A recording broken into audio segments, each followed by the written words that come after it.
Good evening. You're now with me, Radzi Ahmad, for TVS Nightline. Here are the headlines for tonight. The Sarawak government is studying plans for a crocodile sanctuary as a long-term strategy to tackle the long-standing conflict between humans and crocodiles. Samarahan FA kicks off the 2025 Sarawak Premier League in style, defeating the Royal Malaysia Police 1-0. Mount LEWOTOBI LAKI-LAKI in Indonesia again erupts multiple times today, sending towering ash clouds into the sky.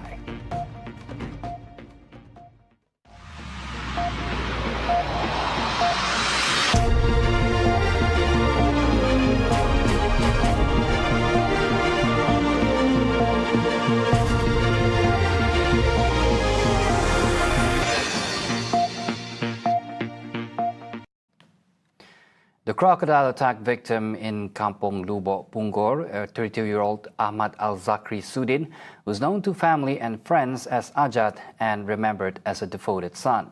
His father, 71-year-old Sudin Chi, says the loss is devastating, describing Ahmad as responsible, reliable, and the backbone of the family. Ya Allah, anak yang terbaik. Memang terbaik bagi ayah. Apa masalah, nyalah tanggungjawab dan semua. Memang anak yang terbaik. Yang banyak kenangan. Dialah satu-satunya harapan bapa. Bekerja kebun.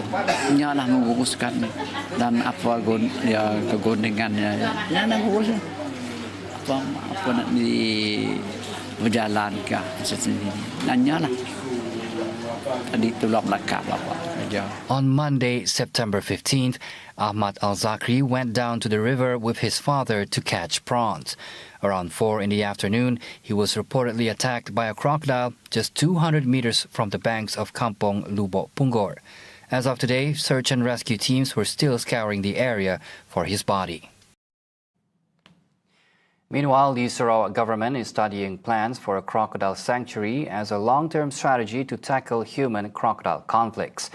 Premier Datuk Patinggi Tan Sri Abang Johari Tun Openg says a team of researchers has already been sent to Australia to learn how experts there manage and control crocodile habitats. Saya telah menghantarkan pasukan kita di Australia untuk mengkaji bagaimana mereka menguruskan buaya dan juga kedeklinya nak nangkap buaya. Tapi di Australia nyasik berapa kerap di Australia.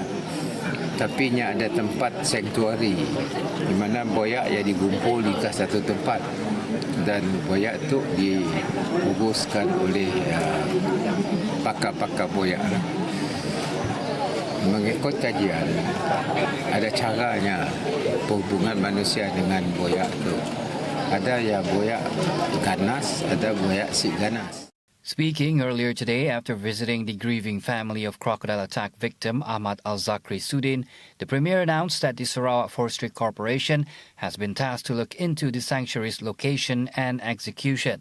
The rising crocodile population, Abang Johari says, is linked to changing lifestyles as communities use rivers less frequently following the rapid development of roads. Buaya sih banyak sebab kita makin sungai. Disebabkan oleh jalan raya kita banyak kurang menggunakan sungai. Dan sungai yang jadi tenang. Jadi buaya membiak. Buaya yang bertelur banyak gila. Sekalinya bertelur yang banyak, jadinya membiak dengan jumlah yang banyak. In other news, Sarawak is set to roll out a common lab initiative designed to give students better access to STEM education, especially in schools that lack lab facilities. Premier Abang Johari says this move is vital in promoting hands-on learning and not just rote memorization. Sekolah ini kadang-kadang ada sekolah sedang makmal. Jadi setidaknya belajar ngapal bu. Apabila yang ngapal bu, nyasi tahu sebenarnya apa yang berlaku. Katakanlah fotosintesis. Makanya kita ngembak sekolah makanya habis bunga belur imbak kata. Dipotong kita nak belajar fotosintesis. Kira itu ada sekolah, ada lab, ada sekarang ada lab. ke Kementerian Masjid Tadi bersama dengan Datuk Roland, saya nyata let us have a common lab to be shared by the school that don't have the lab. Dan barunya dapat belajar mengenai subjek. He adds that the common lab will let students dive into STEM in a more interactive way, with hands-on exposure to real-world applications. The move is part of Sarawak's agenda to build a generation that's knowledgeable, highly skilled, and ready to take on the challenges of a fast-changing technology landscape. An update to the ongoing flood situation. The number of evacuees in Sabah has dropped sharply this evening, down to 892 people from 273 families compared to more than 1,400 this morning. The Sabah State Disaster Management Committee says all victims are sheltered at 7 relief centers across 3 districts, Penampang, Membakut, and Papar. Of the 3, Membakut and Papar are seeing a decline, while Penampang still reports more than 300 victims. A total of 53 villages remain affected. Meanwhile, in Sarawak, flood evacuees at Dewan Suara Marudi have risen to 17 people from 5 families, up from 13 this morning. And even without rain, the Public Info Banjir portal reports that river levels at Long Tru and Marudi remain at dangerous levels.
Back on TVS Nightline, the Health Ministry is closely monitoring the new COVID-19 variant XFG, even as the country remains in the endemic phase. Health Minister Zulkifli Ahmad says the Omicron subvariant is not a cause for alarm, with only 1 death reported so far. Virus SARS-CoV-2, penyakit COVID-19 masih sudah sampai ke peringkat endemik, tetapi kita masih lagi memantau ya, kerana kali berlaku beberapa outbreak ya, di negara-negara di kontinen yang lain, dan saya tahu ada sikit sebanyak keprihatinan atau kebimbangan terhadap satu subvarian daripada Omicron, iaitu XFG. Tetapi di sini kita telah tekankan hanya almost like 8 to 9% saja daripada subvariant XFG itu. Yang lain itu saya telah membuat kita masih kekal dengan memantau. Ya, kita tidak ada kematian. Dan the last, do we have any?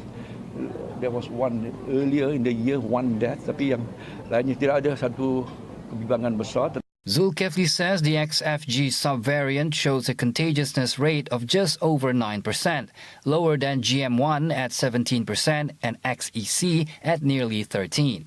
He adds that the Health Ministry and the Crisis Preparedness and Response Center remain on high alert and are taking no chances. Samarahan FA kicked off the 2025 Sarawak Premier League in style, defeating the Royal Malaysia Police 1-0 in their first match at University Malaysia Sarawak Unima Stadium this afternoon. The much-anticipated clash was intense from the starting whistle, with Samarahan bringing more energy to the field. A series of dangerous attacks by Samarahan FA in the first half almost paid off, but PDRM's defense stood firm to deny an early goal. The winning goal finally came in the 89th minute through Muhammad Zarif Razali, who capitalized on a chance inside the penalty box, sending the home crowd into wild celebration. Team captain and seasoned veteran Ashri Chuchu played a key role in steering Samarahan FA's attack and maintaining ball control throughout the 90 minutes. Match winner Muhammad Zarif Razali, meanwhile, expressed his gratitude for the hard-fought victory. Alhamdulillah lah, kami orang dapat 3 mata penuh itu hasil daripada training kami orang, kerjasama daripada tim kami orang lah, dan semua yang beri komitmen dalam game tu. Speaking after the match, Zarif said both teams were evenly matched throughout the full 90 minutes, but luck was on Samarahan's side. Untuk harapan peribadi kami lah, untuk ngembak tim Samarahan untuk champion lah untuk Liga Premier kali itu, edisi itu.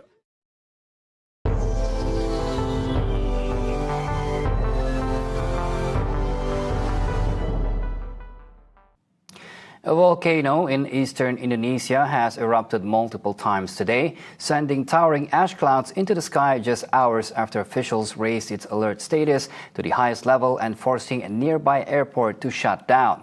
The volcanology agency says Mount LEWOTOBI LAKI-LAKI, a 1,600-meter twin-peak volcano on Flores Island, roared to life last night, with its biggest blast at 10:46 p.m. hurling ash 6 kilometers above the summit. Volcanic activities resumed earlier this morning, with the agency recording several eruptions, including one that sent an ash tower 2.5 kilometers into the sky. The eruptions came after the geology agency raised the volcano's alert level to the highest of Indonesia's 4-tiered system last night. The agency warned residents and tourists to stay at least 6 kilometers from the volcano's crater and said volcanic ash could disrupt airport operations. An airport that serves domestic flights in the town of Maumere, also on Flores, suspended its operations following the eruptions. Mount LEWOTOBI LAKI-LAKI is twinned with the calmer but taller 1,700-meter volcano named Mount LEWOTOBI Perempuan. In July, the volcano spewed a colossal 18-kilometer tower of ash, forcing the cancellation of 24 flights at the international airport on the resort island of Bali. United Nations Secretary-General Antonio Guterres said that the world should not be intimidated by Israel as it presses its devastating Gaza genocide and pursues a creeping West Bank occupation. Israel has threatened to annex the West Bank if Western nations press ahead with recognizing a Palestinian state at next week's UN high-level gathering in New York. We should not feel intimidated by the risk of retaliation, because with or without doing what we are doing, these actions would go on. And at least there is a chance to mobilize the international community to put pressure for them not to happen. Guterres has led calls for Israel to hold back from its genocidal campaign in Gaza and to back off from the unprecedented assault it is conducting on Gaza City. And what we are witnessing in Gaza is horrendous.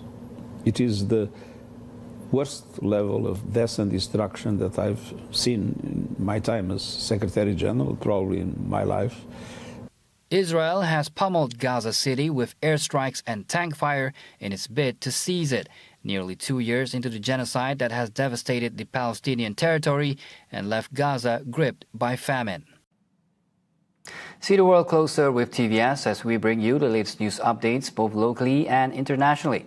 For more headlines anytime, anywhere, just head on to our official website at tvsarawak.my or follow us on our social media platforms at TV Sarawak.